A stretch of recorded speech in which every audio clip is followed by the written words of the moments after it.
Спорт и искусство неразделимы. В Музее народной культуры была открыта выставка экспонатов, посвященных футбольному клубу «Мордовия». Более чем за полувековое существование их накопилось огромное количество, от формы до программок.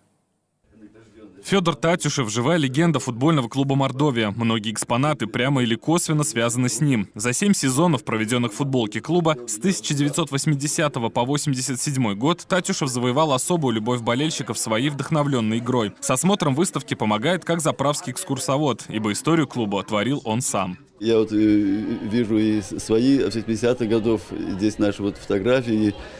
Значит, тут и почетная грамота, вот, обком комсомола, как я бывший комсорг команды, все это было в свое время отмечен такой наградой, вот она здесь присутствует, приятно.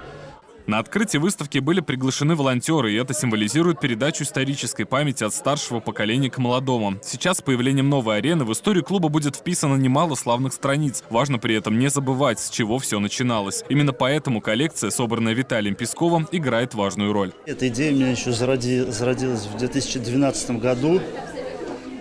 Именно во время чемпионата мира провести, конечно, изначально в планах был музей полноценный, но, к сожалению, не получилось, и вот получилось организовать выставку.